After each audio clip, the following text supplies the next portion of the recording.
दोस्तों नमस्कार। ये वीडियो बनाते हुए मुझे थोड़ा डर भी लग रहा है और थोड़ा दुख भी है आने वाले फ्यूचर को लेकर, हमारे देश के फ्यूचर को लेकर। हमारे फ्यूचर इतना ज़्यादा अंधकारमय होने वाला है जिसकी हम कल्पना भी नहीं कर सकते।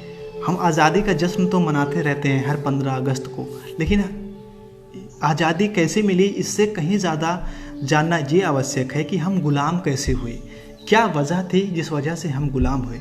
और ये अगर हम जानने बैठे तो बहुत सारी वजह मिलती हैं कि एक ईस्ट इंडिया कंपनी जो भारत में आई और पूरे भारत को 300 साल तक गुलाम बना ली गई और लगभग बिलियन ट्रिलियन डॉलर के पैसे को, सोना चांदी को भारत से लेकर चली गई।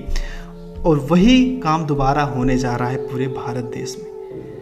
इसके पीछे सबसे बड़ी वजह है क्या, मैं बताने जा रहा हूँ। ये वीडियो थोड़ा लंबा हो सकता है लेकिन आप ज़रूर देखिएगा क्योंकि इसमें भारत का भविष्य छुपा है और इसका बदलाव आपसे शुरू होगा अगर आप उसको पूरा समझ गए तो, कि क्या गेम चल रहा है इंटरनेशनल लेवल पे, कैसे हमें डिजिटली गुलाम बनाया जा रहा है। मैं एक आपको छोटी सी कहानी सुनाता हूँ कि मान लो भारत देश में 5 या 6 प्रकार की जो है बिजली की कंपनियां हैं जो बिजली सप्लाई करती हैं, जो पूरे भारत देश में गांव में, छोटे कस्बे में, शहरों में बिजली उत्पादन करती हैं और वो सरकार की हैं और सरकार उस पर लाखों करोड़ों रुपए लगा करके लोगों को 1 रुपये 2 रुपये यूनिट में बिजली प्रोवाइड कर रही है। एक एग्जाम्पल के तौर पे मानते हैं। बाहर से कोई कंपनी आती है और वो ये कहती है कि मैं आपको जो है आपके जितने भी पूरे गांव हैं, जितने भी डिस्ट्रिक्ट हैं, जितने भी शहर हैं, उनको मैं बिजली प्रोवाइड करूंगा सिर्फ 0 रुपये में। मैं अगले 10 साल के लिए मैं उनसे एक भी पैसे नहीं लूँगा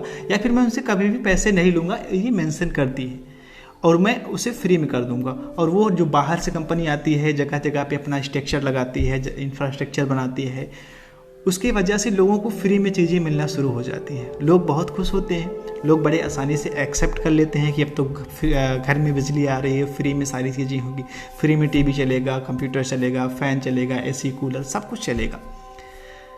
और वो करती भी हैं, लगभग एक साल 2 साल 10 साल तक ये सारी चीज़ें होती हैं। लेकिन क्या हो कि वही जो बिजली की कंपनी है जो बाहर से आई हुई है वो 10 साल तक अपना पाँव जमा ले और जो हमारी गवर्नमेंट की 5-6 कंपनियां चल रही थी वो बंद हो जाएं धीरे धीरे, क्योंकि उनका कोई यूज नहीं कर रहा, उनका कोई उत्पाद नहीं है, कोई ले नहीं रहा, तो डेफिनेटली है वो घाटे में जाके बंद हो जाएंगी। और जो ये चल रही है 10 साल बाद आपसे ये बोले कि जो मैं आपसे फ्री में आज तक बिजली दे रही थी, आज से मैं आप 5000 की 1 यूनिट बिजली दूंगा, तो आप क्या करोगे?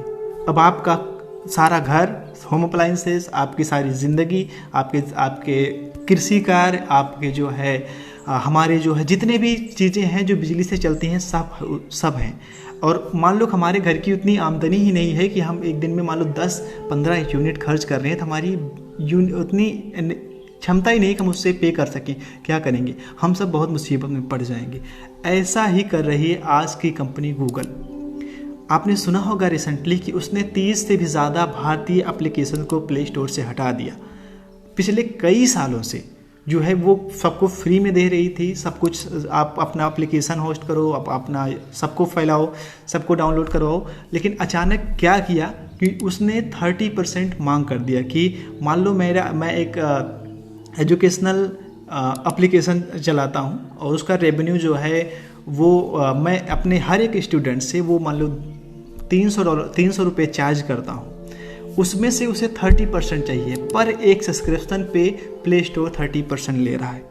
इसका आप समझ पा रहे हो कि ये जो कंपनियां ईस्ट इंडिया कंपनी पूरे भारत को लूटने में 300 साल लगाई थी, फिर भी वो उतना पैसा नहीं ले जा पाई थी जितनी आज की ये कंपनी मात्र 300 दिन में उससे 100 गुना ज़्यादा पैसा ले जा रही है। सोचो प्ले स्टोर पे इंडिया की कितनी एप्लीकेशंस पड़ी हुई हैं, कई लाख एप्लीकेशंस हैं जो पेड है, फ्री हैं। अगर उनसे से मात्र 30% पैसा ले लिया तो क्या होगा? ये कंपनी एक दिन में कई बिलियन डॉलर रुपए इंडिया से बाहर से ले जाएंगे और इंडिया फिर से गरीब हो जाएगा जैसे पहले था।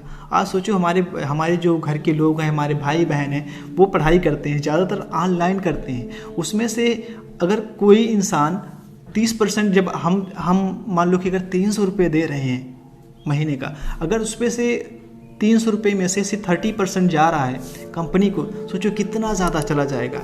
हम कल्पना भी नहीं कर सकते कि ये कंपनियां किस तरह से भारत को फिर से गुलाम बनाने वाली हैं, किस तरह से हमें बर्बाद करने वाली हैं।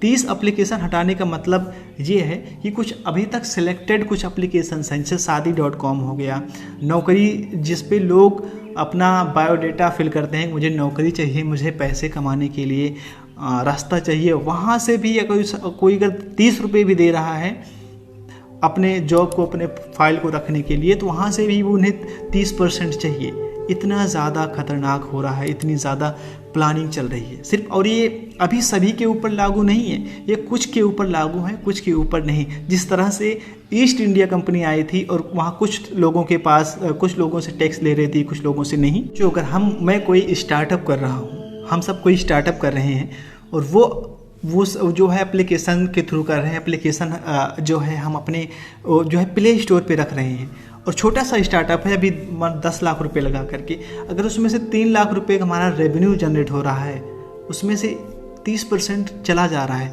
और सोचो, ये कोई स्टार्टअप मैनेज करने के लिए हमें एम्प्लॉय रखना पड़ता है, हमें सैलरी देनी पड़ती है, हमें टैक्सेस देना पड़ता है, 18% GST लगता है, जो कि सरकार के पास जाता है, उससे देश का विकास होता है, वो एक अलग बात है, वो प्लस पॉइंट है। लेकिन ये 30% जो समझो, ये भी एक टैक्स ही है जो प्ले स्टोर ले रहा है, जो गूगल चार्ज कर रहा है, जबकि गूगल ऐसी कोई सुविधा नहीं देता ना। तो वो होस्टिंग प्रोवाइड कर रहा है जहाँ पे आप अपने एप्लीकेशन को होस्ट कर सकें। सर्वर आपको खुद मैनेज करना पड़ता है, बैकएंड खुद मैनेज करना पड़ता है। वो इस तरह से होता है कि एक मॉल है, वहाँ पे आपके सामान को शो किया जाता है, वो सामान को शो करने के लिए 30% देना पड़ता है। वो सामान आपको मान लो अगर 300 में बिक रहा है या फिर 100 रुपये में बिक रहा है, तो उसमें से जो है वो 30 रुपये उससे सामान रखने के लिए लेता है। मान लो आपके सामान की ही कॉस्ट 90 रुपये है और वो एक सामान 100 रुपये में बिक रहा है, फिर भी 30 रुपये जाएगा, तो आपका तो नुकसान हुआ ना। तो ऐसे नए नए स्टार्टअप जितने भी इंडिया में आएंगे वो बंद हो जाएंगे अगर ऐसा ही चलता रहा तो। इन कंपनियों को विदेशों में कितने जगह पे, यूके, यूक्रेन, जापान, जहाँ से कंपनियाँ आई हैं, अमेरिका, और यानी कि दुनिया के लगभग 20 से 25 देशों ने लताड़ा है, इन्हें कहा है कि ऐसा कुछ भी नहीं चलने वाला है, कुछ भी मैं आपको देने वाला नहीं हूँ, ये दादागिरी अपनी बंद करो। गूगल पूरी तरह से दादागिरी कर रहा है। पता नहीं वीडियो रहेगा या डिलीट हो जाएगा, मुझे नहीं पता, लेकिन इसके खिलाफ आपने देखा होगा कि बहुत कम वीडियो बनाई जा रही है कि फ्यूचर कितना डार्कनेस होने वाला है। हमारे समाज को इतना बुरी तरह से एडिक्ट बनाया जा रहा है फ्री की चीज़ें दे करके कि आने वाले टाइम में शायद कुछ ना हो पाए। तो हमारे IT फील्ड को या हमारे गवर्नमेंट को ये सोचना चाहिए, ये देखना चाहिए कि हमें अपना प्लेटफॉर्म तैयार करना चाहिए। मैंने अभी बिजली वाला एग्जांपल दिया कि सोचो 10 साल में कोई कंपनी अपना एक इंफ्रास्ट्रक्चर बैठा करके सब कुछ जमा लिए है और गवर्नमेंट की जो संस्थान थी वो सब कुछ खत्म हो गई। अगर फिर से वही चीज़ें उठाना हो तो हमें 10 साल लगेंगे। तो अगर हमें कोई चीज़ नई बनानी है, नया प्ले स्टोर जैसे कुछ करना है, तो हमें लगभग 4 से 5 साल, 8 साल एक नया इंफ्रास्ट्रक्चर बनाने में लग जाएंगे। पिछले कई सालों में ऐसे बने लेकिन वो सक्सेसफुल नहीं हुए हैं। तो हमारी गवर्नमेंट को सीधा कहना चाहिए कि हमें अपना ही सब कुछ करना है। आप चीन में चले जाएं, जापान में चले जाएं, चीन का अपना जो है वो अपना प्ले स्टोर है, अपने सोशल मीडिया है, वहाँ सब कुछ अपना है, वो यूज़ ही नहीं करते। लेकिन हमारे भारत देश में फ्री की चीज़ों की आदत बहुत ज़्यादा है, जिसकी वजह से हम डिजिटली गुलामी की तरफ फिर से बढ़ रहे हैं। तो ये चीज़ें हमें रोकना है, इस चीज़ों पे हमें बैन लगाना चाहिए कि ऐसी दादागिरी, हमारे कोर्ट को सीधा इन ऐसी कंपनियों से सीधा बात करना चाहिए, सीधा केस ठोकना चाहिए ताकि आगे चल के ऐसा कुछ ना हो सके। सोचो जिसके एजुकेशन सिस्टम पे ऐसा लग गया उसका क्या होगा। ईस्ट इंडिया कंपनी आकर भी एजुकेशन सिस्टम को दबाई थी। इस तरह की विदेशी कंपनियां भी आकर हमारे दिमाग को, हमारे बच्चों के ब्रेन को, हमारे फ्यूचर को, सबको दबा रही हैं। ये बहुत ही ज़्यादा खतरनाक है, इससे बचना ही भलाई है। ये हमारे गवर्नमेंट को सबसे कठिन रूल बनाना चाहिए ताकि ऐसा फ्यूचर में ना हो सके। तो हमारे देश के प्रधानमंत्री मोदी जी कहते हैं कि हम अपने भारत की अर्थव्यवस्था को $5 ट्रिलियन तक ले जाएंगे, लेकिन किसके दम पे? 18% वो GST चार्ज ले रहे हैं, जबकि 30% जी हमारी ये गूगल और प्ले स्टोर जैसी कंपनियां ले रही हैं। सोचो जब से हम अभी इतना परेशान थे, कोविड आया था, इसकी वजह से कितनी ज़्यादा प्रॉब्लम हुई, देश की इकोनॉमी कितना ज़्यादा घटी। लेकिन उसके बाद जब गवर्नमेंट ने डिजिटल इंडिया लॉन्च किया तो जो सारे स्टूडेंट थे, सारी चीज़ें थी वो ऑनलाइन चली गई। और गूगल को ये भली भांति पता था कि ये सब इसके प्लेटफॉर्म पे हैं, जिसकी वजह से उसने ऐसा चार्ज लगाया कि अगर ऐसा करेंगे तो इसकी कमर टूट जाएगी पूरे देश की। और विदेशी कंपनियों को, विदेशी लोगों को भली भांति पता है कि अगर भारत को फिर से नीचे गिराना है तो इसके एजुकेशन सिस्टम पे वार करना ही होगा। और उसके लिए गूगल जो है वो ऐसा कर रही है। और आने वाले टाइम में आपने देखा होगा कि अगर दुनिया आज पूरे भारत में लगभग 25 से 26 हज़ार स्टार्टअप प्रति साल लॉन्च होते हैं, जिसमें से 90% स्टार्टअप फेल हो जाते हैं because of high marketing cost. Marketing किसके पास है? गूगल के पास है। यूट्यूब अपने प्लेटफॉर्म पे करता है, जिसके जो एप्लीकेशन चलाता है वो प्ले स्टोर पे चलाता है, और वो जो है आपने वेबसाइट देखी होगी वहाँ पे चलाता है। लेकिन उसका कॉस्ट इतना ज़्यादा होता है कि नए स्टार्टअप उसे पेड नहीं कर पाते, जिसकी वजह से वो फेल हो जाते हैं मार्केटिंग में। ये दादागिरी नहीं तो क्या है? और देखा होगा कि जब से डिजिटल इंडिया हुआ है तब से हर एक बिजनेस ऑनलाइन जा रहे हैं, मार्केटिंग कर रहे हैं। तो ऐसे में सिर्फ महज कुछ कंपनियां ही रह जाएंगी आने वाले टाइम में जिसको अपना गूगल फंडिंग करेगा, वही देश में चलेंगी, क्योंकि उनके पास मार्केटिंग बजट होगा, उनको उसकी तरफ से सपोर्ट होगा। और जो हमारी तरफ से जो बच्चे स्टार्टअप करेंगे, जो IT के बच्चे स्टार्टअप करेंगे, उनका फ्यूचर खत्म होने वाला है। ये बहुत ही डार्क दुनिया बनने वाली है, पूरा भारत फिर से गुलामी की तरफ बढ़ने वाला है। मैं ये बात इसलिए कह रहा हूँ क्योंकि मुझे पता है, मैं मार्केटिंग करता हूँ। 5 साल पहले मार्केटिंग कॉस्ट क्या लगती थी और आज मार्केटिंग कॉस्ट क्या लगती है, इसमें ज़मीन आसमान का अंतर आ गया है। जरूर जानते हैं कि पहले के ज़माने में लाला लोग होते थे, जब साहूकारी चलती थी। वो लोग क्या करते थे कि वो लोग व्यापार करते थे, सारा पैसा कंट्रोल में रखते थे।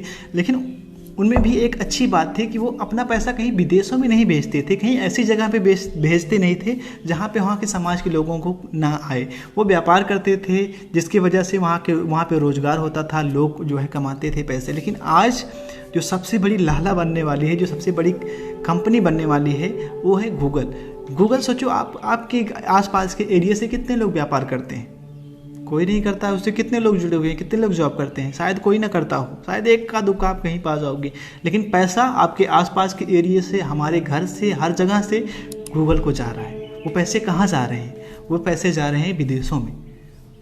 हम इसलिए गरीब नहीं हैं कि हमारे पास पैसे की कमी है, हमारे पास बहुत पैसे हैं। सोचो 300 साल तक गुलामी के बाद भी कोई देश अगर आज दुनिया की तीसरी या चौथी अर्थव्यवस्था है, 5वीं अर्थव्यवस्था है, तो उसमें हमारी सरकार का, हमारे शिक्षा का बहुत बड़ा योगदान है।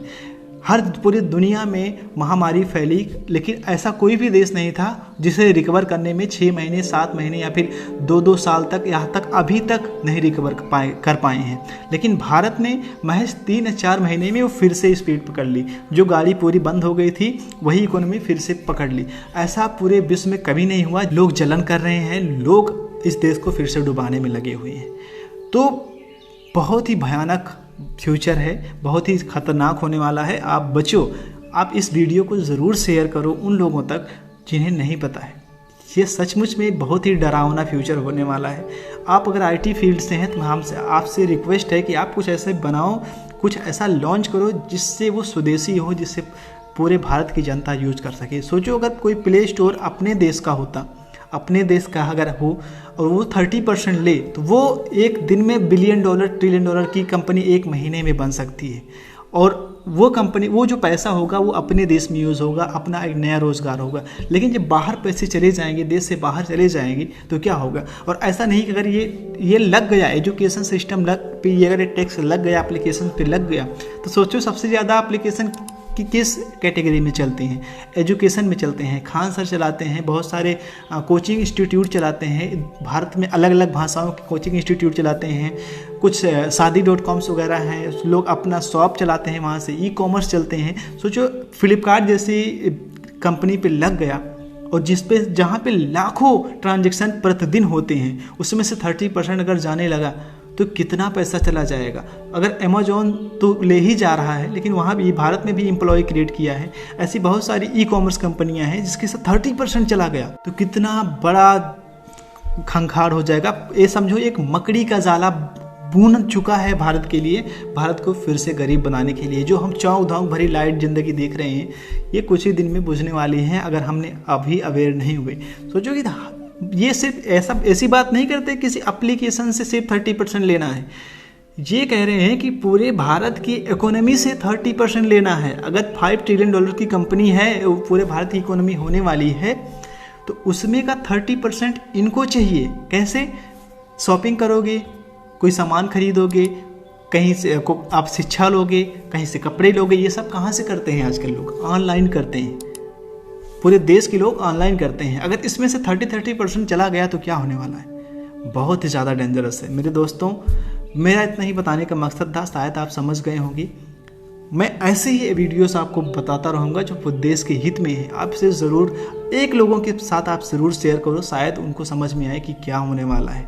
मैं और भी वीडियो लाऊंगा। तब तक के लिए धन्यवाद। फिर मिलते हैं। राम राम।